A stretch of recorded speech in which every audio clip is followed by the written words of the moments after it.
Hello everyone, and welcome to part 2 of Munich. At the end of part 1, I explained that this part's going to be a little graphic, and I really should have clarified. What you're going to be seeing at Dachau is not really that graphic. Dachau was essentially converted into a museum, so the rooms and the cabins and everything are more spiffed up versions of what they actually used to look like, and everything's just really tidied up, so it's not that graphic per se. It's more so what I'm going to be talking about. You know, the daily lives of a prisoner, the struggles and stuff they had to go through, some really difficult stuff like that. Also, because I didn't want to be rude and talk to the camera about all this stuff in front of all the other visitors there, I'm just going to voice over my walkthrough through the camp. Dachau concentration camp was actually as famous as it was because of the fact that it was the first of its kind. It was opened in 1933, 6 years before the war, and its original purpose was actually to hold political prisoners of Germany. Throughout time, though, it became essentially a hellhole for any of those who opposed the ideology of the Nazis. On the opening gate to the camp, you can see the phrase, Arbeit macht frei. This roughly translates to, work sets you free. Now it's no secret that the Germans put many of their prisoners through back-breaking labor, and this gate was the first false sense of hope you got as a prisoner at Dachau. It painted the picture that if you worked hard enough for the Germans, that you may one day be able to go free. Unfortunately, that was hardly ever the case for a prisoner of a concentration camp. In the courtyard to the left is where they took roll call every day. Now, roll call is not an unfamiliar concept to any of those who have attended public education, but the Germans' roll call was unlike any other. They would have the prisoners stand outside for hours on end, regardless of the weather conditions. They would even have prisoners drag out the corpses of other prisoners so that they can get an accurate count. If anybody ever appeared to be missing, they would force the prisoners to stand outside, sometimes even overnight, to the point where many of them collapsed because they were too weak to stand. The first building we enter is the former maintenance building. This is where prisoners were stripped of all their belongings, bathed, shaved, and forced to wear the notoriously iconic striped pajamas. It is also where the processing and documenting of the prisoners occurred. It is now the site for most of the museum exhibitions at the camp. The first of which you can see straight ahead is the giant map of all the concentration camps that the Germans possessed throughout Europe.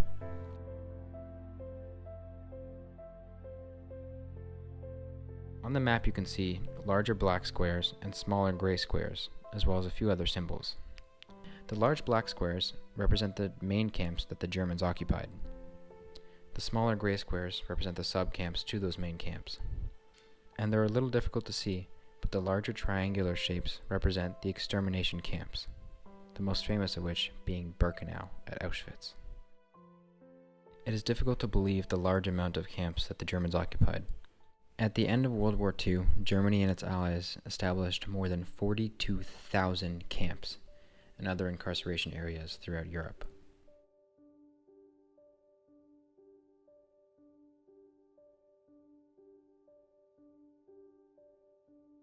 This room is where the prisoners' belongings were taken from them. The Germans would take absolutely everything from each and every person that stepped foot into this room. You can even see some of the belongings that were on some of the prisoners when they entered the camp. Things such as photographs, personal documentation, or letters. All of it was confiscated and thrown into a large warehouse, most likely to either be burned or sold. When the prisoners arrived at Dachau, the Germans treated them like absolute animals. A quote from a prisoner named Rudolf Kammer reads, "When we arrived in Dachau, dragged from the train to the camp and beaten into a corner there, a kind of public interrogation began from an entire herd of so-called officers. Every nasty joke was received with applause, and every bit of indecency was met with vile laughter." Upon being stripped of their belongings, the prisoners were given a lecture by the custody camp leader, Josef Jarlin. Within this lecture comes the quote, "You are without rights, dishonorable and defenseless. You're a pile of shit, and that is how you're going to be treated." One of the many ways to get this message across was by using the bullwhip. If a prisoner ever acted out or did something that they were not supposed to, a German officer would have them lie down on their stomach on the whipping trestle and proceed to whip them with a bullwhip until either the prisoner passed out or the officer was satisfied. It was often difficult for prisoners to find things to do in the very limited spare time that they were allowed. Some prisoners would indulge in activities such as playing cards or chess. This chess set was carved by a prisoner using only a butter knife. This room was the prisoner bathhouse. You can see an original photo of the room from 1940. This is where new arriving prisoners would be showered before being given their clothes. For some prisoners, this was the first shower that they had received in months. For others, this was the last.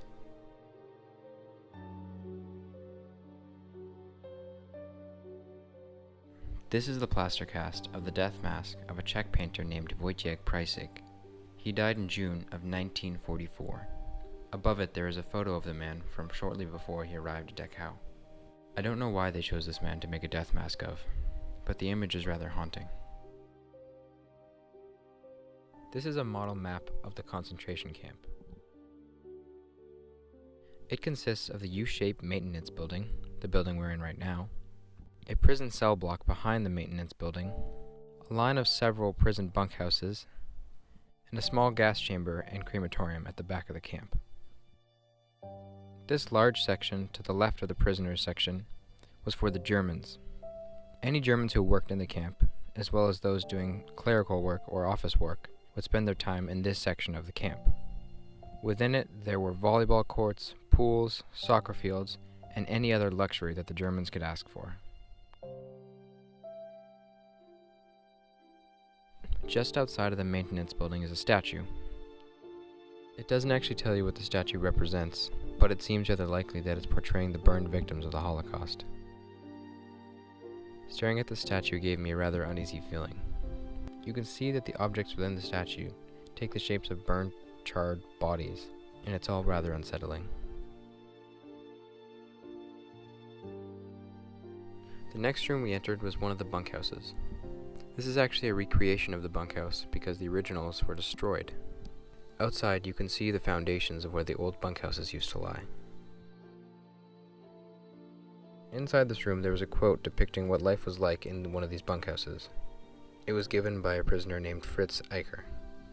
It reads, "We froze miserably on cold nights, and by shortly after midnight the cold had already driven away any hope of sleep.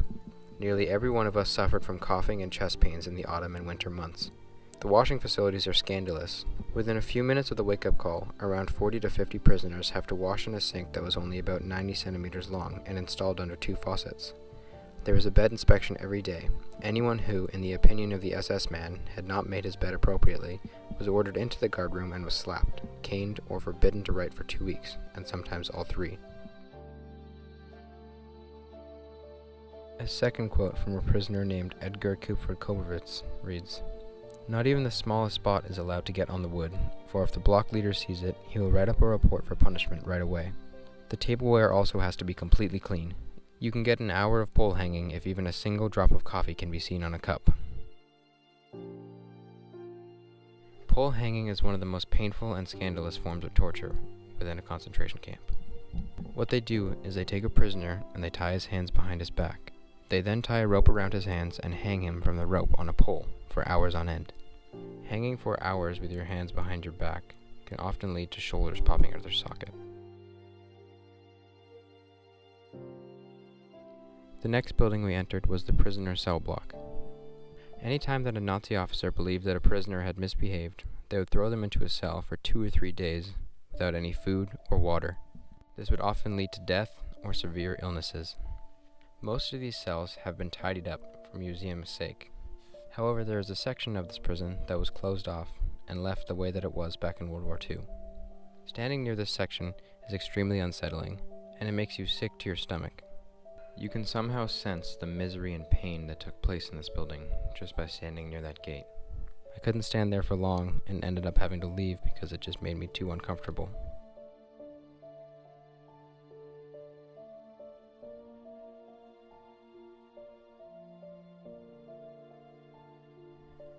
The final building we entered was the crematorium.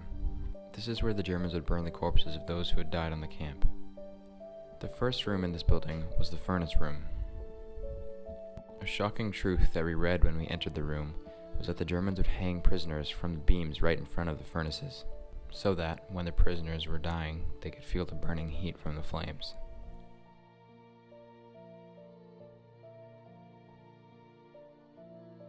The next two smaller rooms were where the prisoners were stripped of all their clothes and told to wait before entering the most horrific room on the site: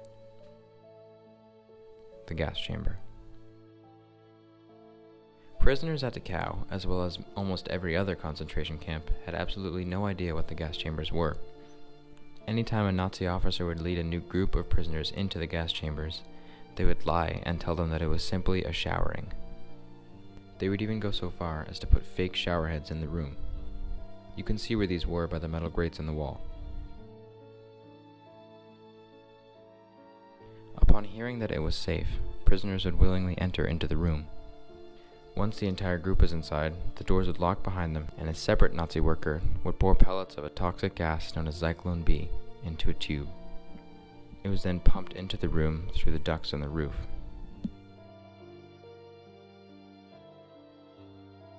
The purpose of Zyklon B is to suffocate. Prisoners were found foaming at the mouth or bleeding from their ears when the Germans went to collect their bodies. This is easily the most horrendous way to die at one of these camps. To be fooled to willingly step into the chamber and then have the life sucked out of you by a toxic pesticide is nothing short of inhumane.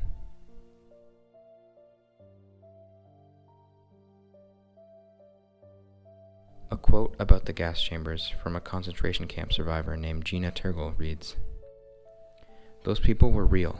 They were mothers and fathers, uncles and aunts, doctors and teachers, poets, wonderful people, composers. And now they scream in silence. My story is only one story, but it is the story 6 million others cannot tell. I was, and always shall be, the witness to mass murder."